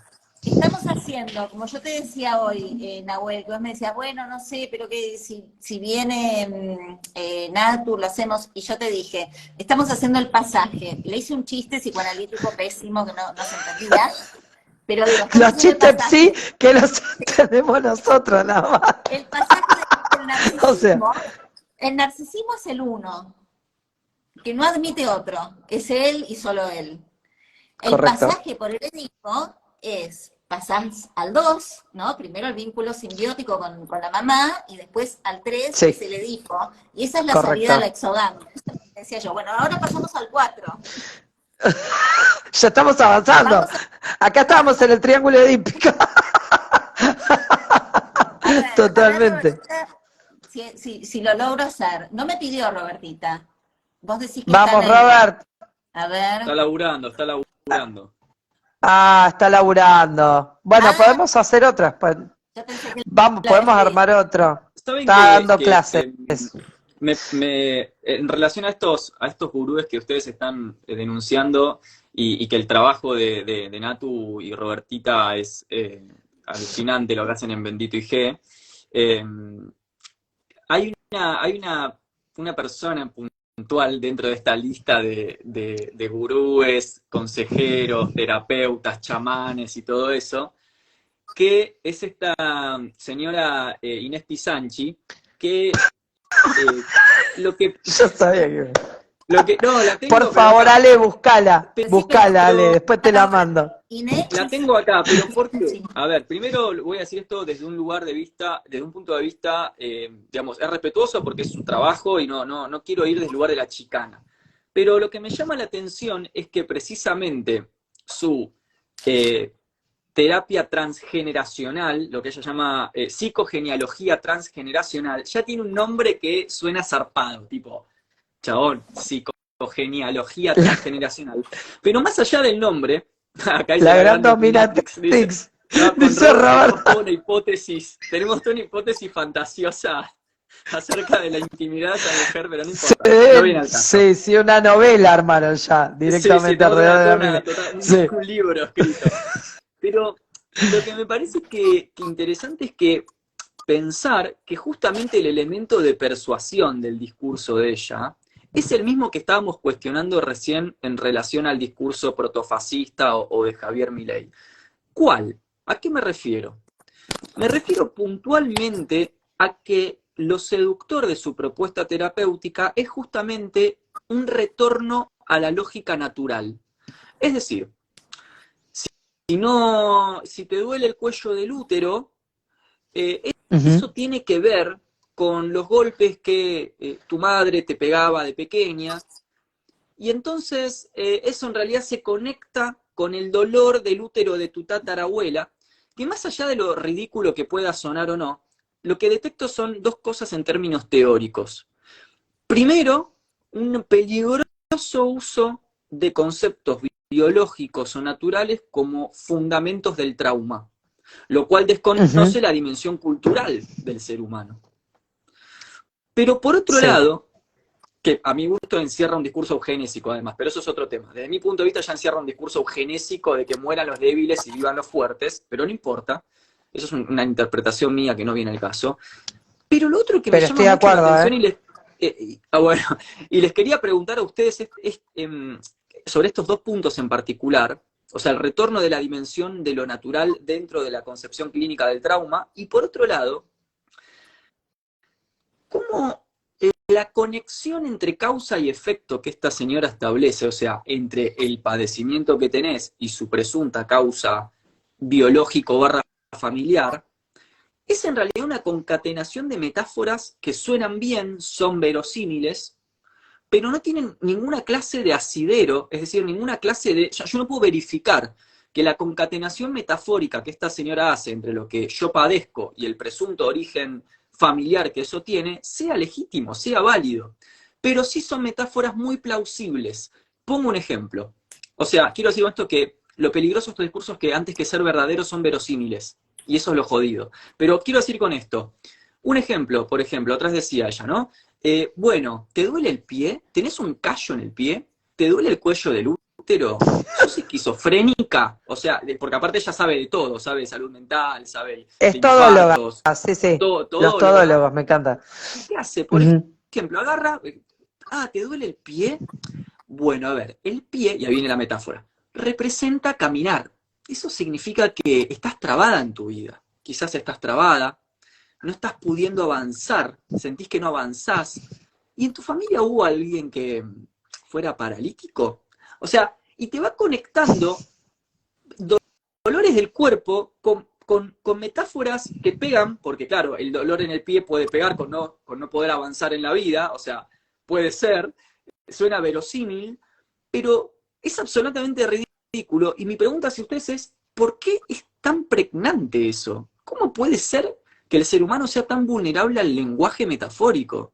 Incluso cuando pensamos en trauma. Es que para mí no es una metáfora, porque la metáfora tiene un fundamento, digamos, a ver, ahí viene lo verosímil y lo que se puede construir, ¿no? O sea, no es metafórico, para mí es metonímico, que esa es la diferencia que hace Lacan, ¿no? Las dos formas del discurso. Es metonímico. Metáfora y metonimia. Una cosa, la metáfora tiene un punto de capitonado, o sea, un punto de abrochamiento en el cual el sujeto puede dar cuenta de esa posición o de eso que dice, ¿sí? A partir de, como decís vos, la arqueología o el rastreo, digamos ahí el trabajo, ¿no? Que te lleva a...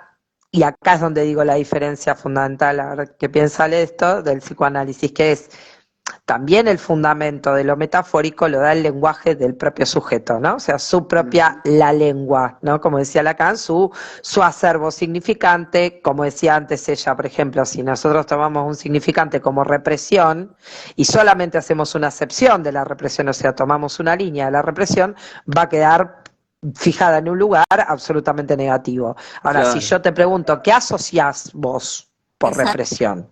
Exacto. ¿No? ¿Qué te viene a...? Esa es la libre asociación freudiana, ¿no? ¿Por qué Freud empieza a aplicar la libre asociación? Diga lo que le viene en mente. Diga usted lo que le viene en mente, no lo que yo le quiero inocular a usted, que es la verdad. Estos sujetos... Pero Natu, me parece que está muy pregnante hoy Jung. Entonces, cuando se habla de psicoanálisis, a veces se piensa en Jung. Y Jung hace...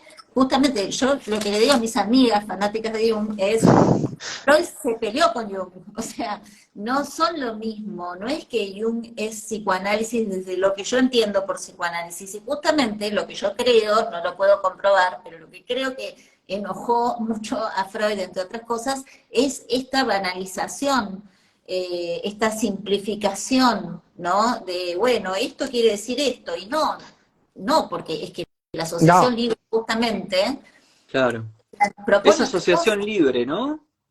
Esa asociación libre Hoy, Sí, hoy se aplica digamos, hoy hay mucho psicoanálisis y yo creo que siempre, ¿no? Creo que hay psicoanálisis según la manera en la que cada uno la ejerce y creo que con los años uno también va como tomando otras cosas.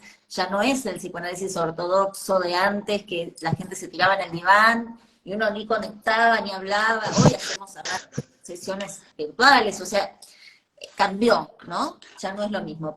Pero lo que Ahí yo sí, tengo, sí, eso, rescato que la interpretación es válida si el paciente hace la asociación. No ujú, importa lo que diga y esto se lo digo a mis pacientes también, eh, haciendo, digamos, siendo un poco indiferente con esto del sujeto supuesto de saber, digo, yo no soy, yo les aclaro, acá no importa lo que yo digo, y si alguna vez haces terapia con alguien que te dice esto es así, desconfía, correcto. porque importa el mundo interno de este paciente. A mí no me importa si la mamá es mala o es fea, a mí me importa si es mala o fea para el paciente.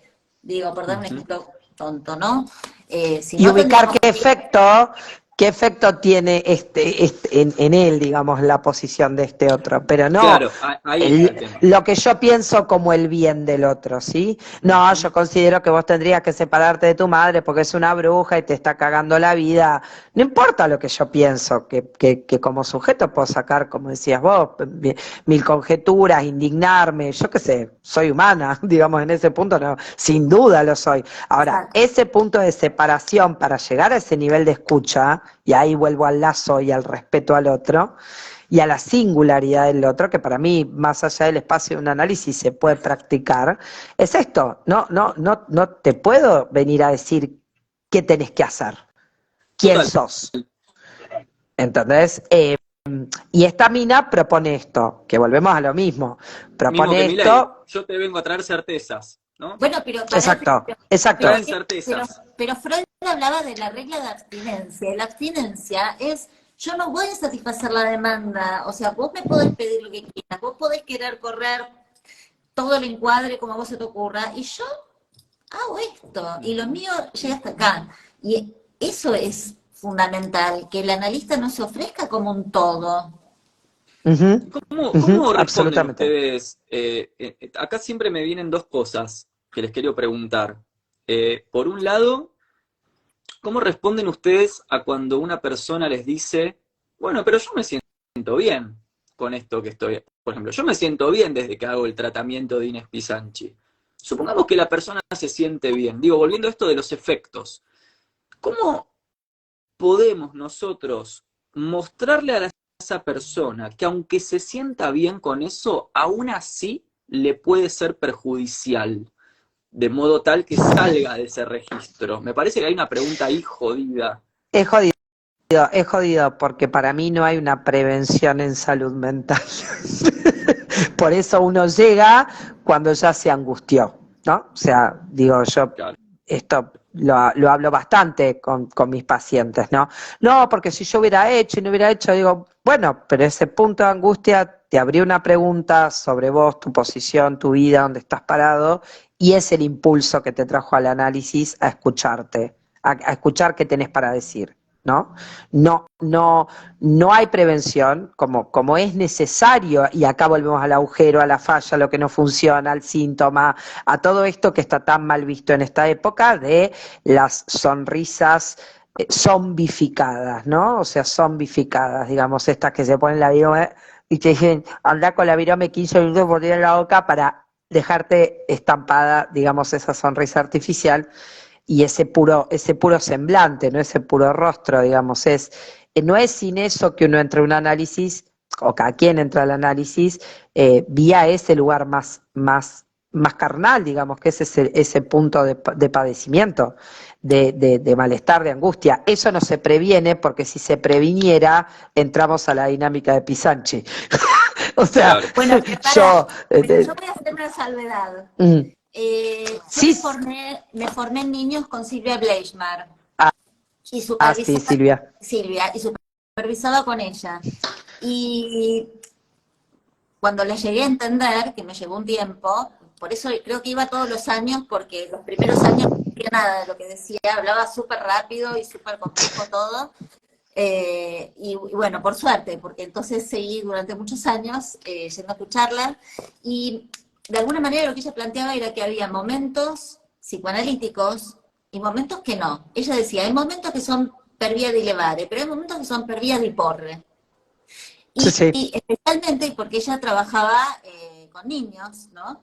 Y entonces hay inscripciones, acá nos ponemos por ahí un poco técnicos para, no sé, para los que escuchen, pero para mí es importante aclarar esto. Hay inscripciones que no están hechas a veces. Y entonces Ujú, es importante que el analista preste su psiquismo y preste ujú.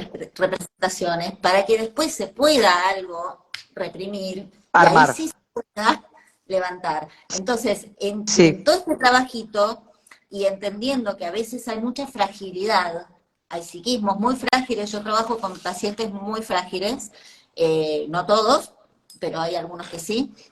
Yo a veces marco posición ahí también, y cuando me plantean, eh, depende del paciente, ¿no? Uno no tiene la misma manera de intervenir con todos, con algunos pacientes alcanza con un gesto.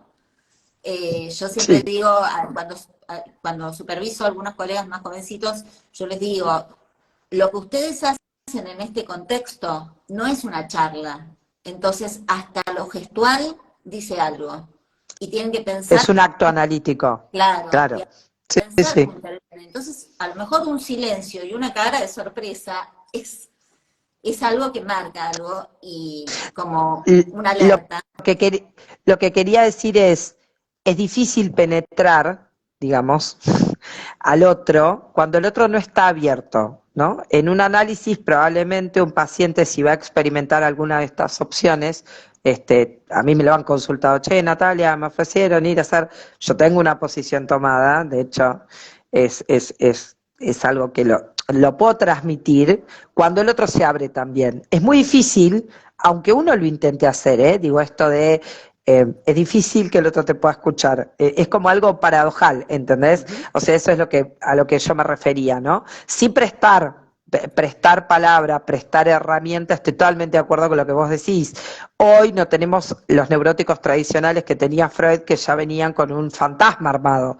Hoy hay que armar fantasma ahí muchas veces, ¿no? Construir con el paciente, no armárselo uno, sino construir con el paciente su discurso, esto, ¿no? Esta estructura que permite, digamos, ir y venir por el Mm. agujero, pero es difícil que mucha gente de la que está tomada por esto se abra a escuchar o pregunte. Por ahí dentro de un análisis, si lo querés hacer, sí, pero hay muchos que tienen una posición tomada y uno puede decir, mi posición respecto de lo que te sucede acá es que este sujeto viene a engañarte.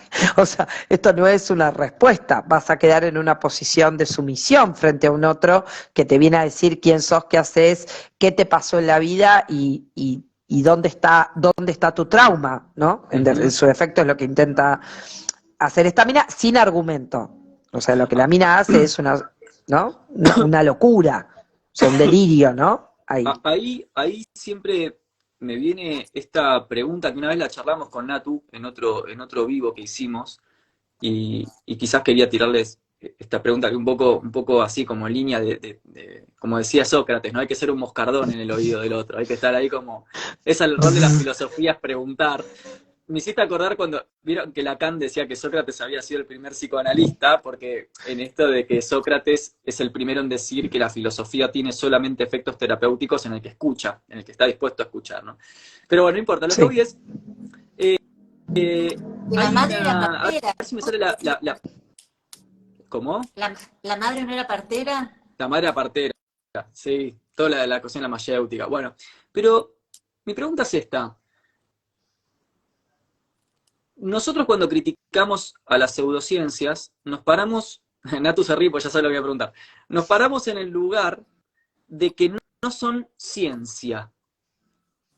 Ahora mi pregunta es, ¿para ustedes el psicoanálisis es ciencia? Es una No, práctica. nadie, nunca leí que un psicoanalista diga que el psicoanálisis es ciencia.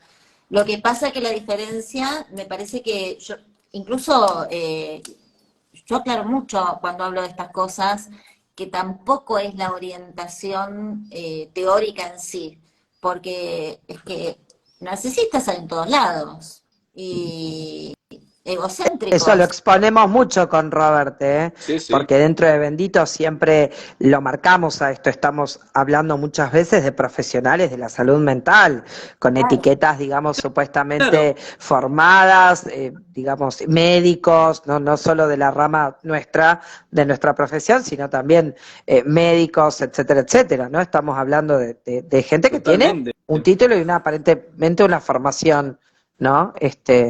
Clásica.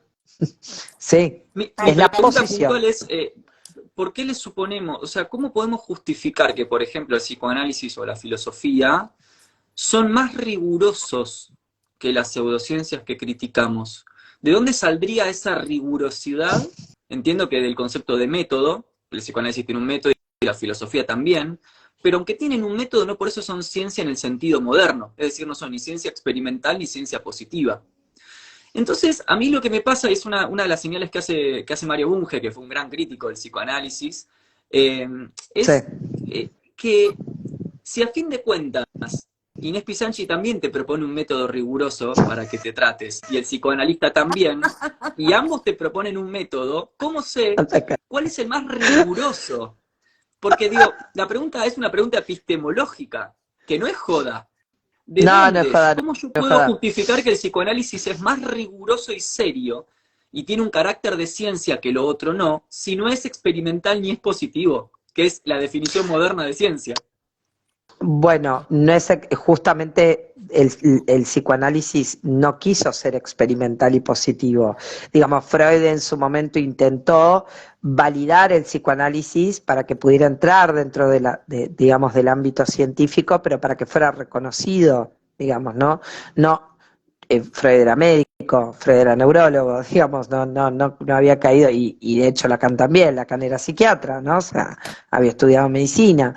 Estamos hablando de sujetos que no hayan atravesado la norma y la academia, locademia. Yo tengo mis serios cuestionamientos a la academia y a la facultad y demás, pero digo, la rigurosidad para mí que tiene el psicoanálisis, yo tengo que decir, y después la quiero escuchar a Ale, pero para mí la rigurosidad es la práctica y es esto que tiene que ver en la práctica con el laburo, con lo que no funciona. Y no para hacerlo funcionar, sino para que encuentres tu invención, que puedas inventar tu propia forma, que el discurso del otro no sea el discurso que domina tu psiquismo, este gran otro que es primero el otro familiar y fundante estructural y después los otros, digamos, sociales, culturales, etcétera, sino que es esa dualidad, digamos, el sujeto es un sujeto cuando puede hacer y sostener con dignidad su propia invención, tomar la palabra, ¿no? Respecto de su subjetividad. Decía Miller, para mí es hermoso lo que dice el tipo, el acto analítico es un esfuerzo de poesía. Y la poesía, dentro de lo que es el arte literario, es un lenguaje no aprehensible, fuera del pacto en el sentido de que es una creación mucho más, digamos, propia, digamos, no es un estilo que se puede detectar fácilmente que te está queriendo decir, ¿no? Y para mí es esa búsqueda la que habilita el psicoanálisis. A cada sujeto, a la dignidad de estar parado en ese lugar, aún de padecimiento, la búsqueda de su propio saber hacer con esto. Para poder vincularse con los otros, ¿eh? Porque no es algo que cierra, es algo que abre. Ese es un punto también interesante. Estos otros espacios te cierran, te aíslan, te capturan, te violentan y te silencian. Porque el otro te habla, sos hablado por el otro. Ujú. Ese es mi ¿Vale? punto. ¿Vos qué opinás? Sí, creo que lo que dijiste al final es para mí de lo más importante, ¿no? Esto de dar respuestas o soportar las preguntas para que el otro encuentre sus respuestas. Me gusta también esto de Sócrates, de la mayéutica, porque en realidad hay que acompañar, digo, un psicólogo o un psicoanalista, eh, con su propia angustia a cuestas, sin trabajarla como proponía Freud, porque por eso Freud habla de un trípode, ¿no? Es formación, análisis y supervisión.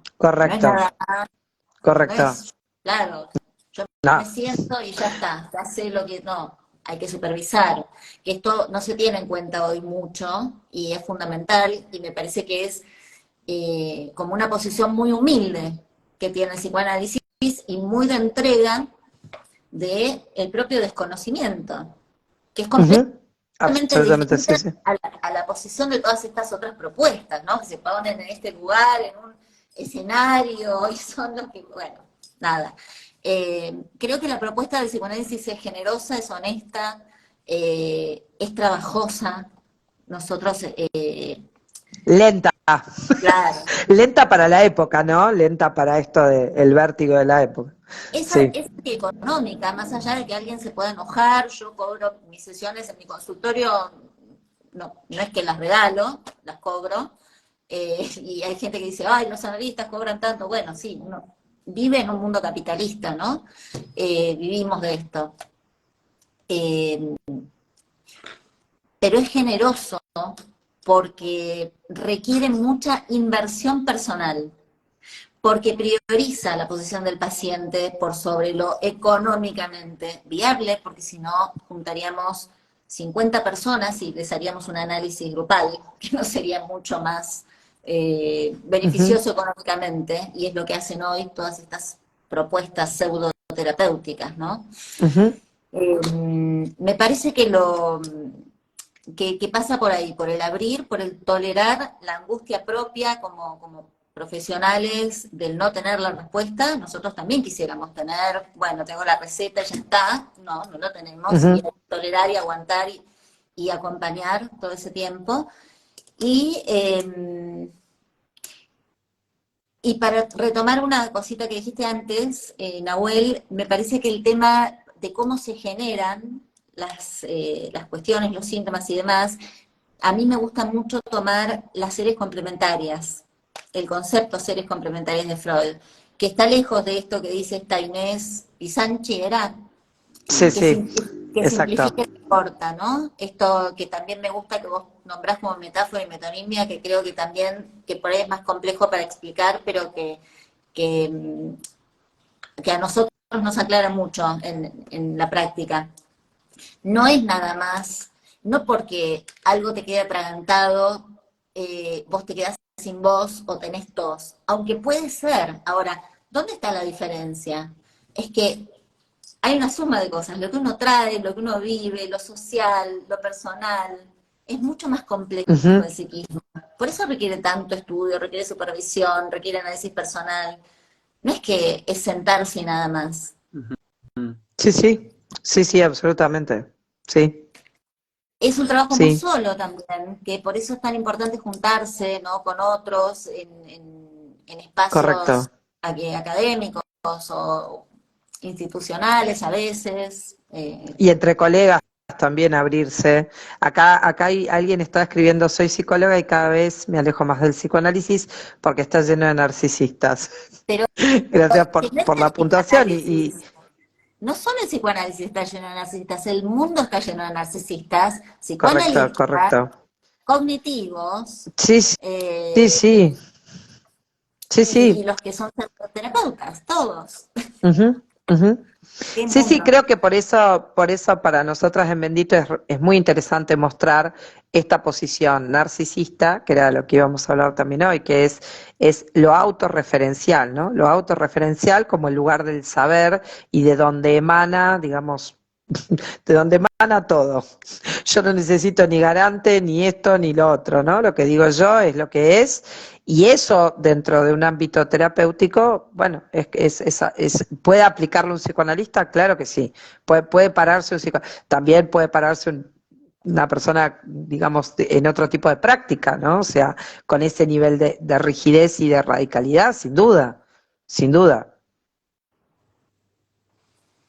Y cómo se vive en este mundo así como es, ¿no? Porque es difícil entre el idealismo, alguien recién yo hubiera querido poder leer, porque hubieron como, se armaron algunas discusiones ahí y no las llegamos a abarcar, pero eh, decían que somos muy idealistas y utópicos. Y digo, primero, que sin un ideal también es muy difícil tener una dirección, ¿no? El ideal tiene que servir para tener una dirección, Sí. pero qué difícil también, por otro lado, ser realista, porque si nos ponemos muy realistas, yo no sé si hay mucha salida, o hay una respuesta distinta, ¿no? ¿Qué sé yo? Depende de lo que le llamemos salida. Para mí que nosotros estemos abriendo una charla acá y haciéndonos, digo, para mí la salida también es que no esté concluida la cuestión, que siga, como decía Nahuel, que a mí me encanta, digamos, ese punto de él. Él vuelve a abrir preguntas, que es parte de su posición, ¿no? De su posición y de su práctica y de su saber, pero lo lleva a ese lugar. Él podría ponerse en un lugar académico y obturar, y tiene bibliografía, y tiene puntuaciones, y tiene nombres para citar, ¿no? Podríamos verlo de esa manera. Digo, para mí, si sigue habiendo una pregunta, si algo te moviliza, si hay un cuestionamiento, digamos, si hay algún tipo de duda, bueno, estamos en un buen terreno. Estamos en un terreno, y es lo contrario a lo que propone, vuelvo, ¿no? Estos discursos, ¿no? Narcisistas, obturadores, cerrados, radicales, ¿no? Sí. Totalmente. Los finales Está, de análisis en general, más o menos todos concluyen, si es que hay un final de análisis, pero bueno, más o menos todos atraviesan esta zona en la cual hay una aceptación de lo que no es, ¿no? Correcto, correcto. Sí, sí, de lo que no es, de que hay un agujero con el que uno pivotea alrededor del agujero y se la va rebuscando, ¿no? Y no siempre es lo mismo lo que arma, digamos, ahí para tratar de vérselas con ese punto, ¿no? Y de eso, es esa aceptación, no va a haber una respuesta única. De hecho, cada sujeto vive un montón de vidas en una sola vida, no lo digo de manera kármica o, no, digamos, religiosa, sino real. Te mirás hace 10 años atrás y no sos el mismo sujeto, ¿no? No me acuerdo qué Exacto. filósofo era el que hablaba del agua y, no sé, Y el de que el curso río. del agua, digamos, el río, sí, eso. Dicen, dicen que, Heráclito. dicen que lo dejemos hablar a Heráclito. Nahuel. No, no, no tengo nada que me parece súper interesante lo que dicen. Yo creo que sí, es una ligera diferencia que tengo en relación a lo que plantean. Una diferencia que acompaña, ¿eh? No es una diferencia subversiva, Ujú. sino que acompaña y apertura la pregunta. Eh, y es que yo creo que hoy por hoy es una exigencia entre ética y también profesional e institucional, no solamente del psicoanálisis, sino también de la filosofía, dar cuenta de su carácter de ciencia si es que quiere salir al campo de batalla a disputar rigurosidad.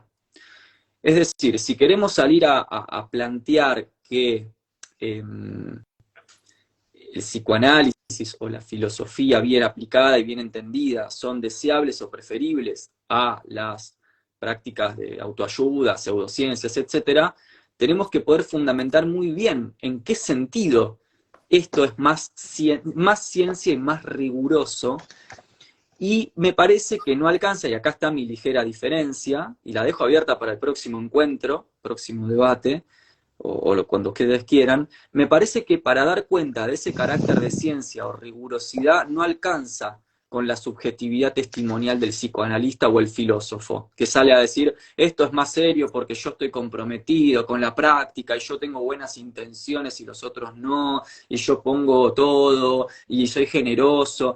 Pues son todos argumentos subjetivos testimoniales que no alcanzan para elaborar un marco de ciencia con respecto a la práctica. Entonces, me parece que hay hoy un deber que tenemos los profesionales de las humanidades y las ciencias sociales, que es que si queremos disputar eh, la deseabilidad y rigurosidad de nuestra praxis, tenemos que tener los fundamentos muy claros a la hora de decir por qué esta praxis es más ciencia, más rigurosa y por lo tanto más segura y más deseable para la gente que sufre.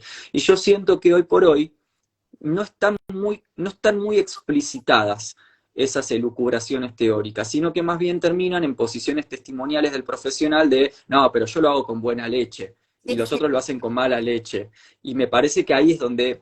Pero bueno, lo dejo abierto y es una pregunta epistemológica que me viene carburando la cabeza hace un montón de tiempo y no logro todavía, porque a la filosofía le pasa lo mismo. La filosofía no es una ciencia en el sentido experimental y moderno. Sí podemos pensar la filosofía científicamente o el psicoanálisis científicamente, pero eso no las convierte en ciencias en un sentido moderno. Sí, en un sentido antiguo podríamos decir que son sabidurías y prácticas. Eso sí, pero hoy me parece que la gente está reclamando como esto de, bueno, ¿y por qué tengo que hacer psicoanálisis o filosofía si yo con Inés Pisanchi me siento bien? ¿Y por qué es mejor y es preferible y más seguro? ¿Y por qué? Y porque yo te lo digo porque soy buena leche y Inés no es mala leche.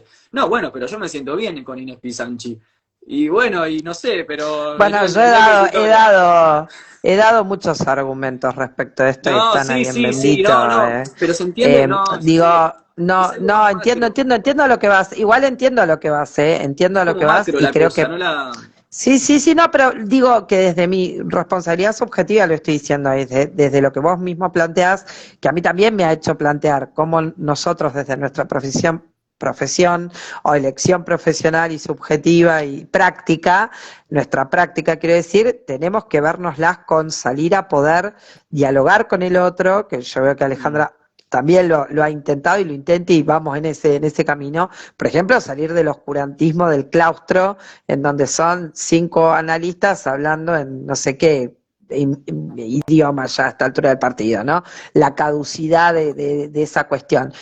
Me he encontrado muchas veces teniendo que fundamentar qué es el psicoanálisis, porque los psicoanalistas no salían a hablar de esto afuera de sus grupos, de Ujú. sus agrupaciones, digamos, políticas profesionales. Y creo que es un punto, estoy totalmente de acuerdo con vos en eso. Ir abriendo, digamos, qué es la práctica, a qué lleva, qué conlleva, qué implica. Claro, Creo que esa es una fundamentación científica, entre comillas, ¿no? total.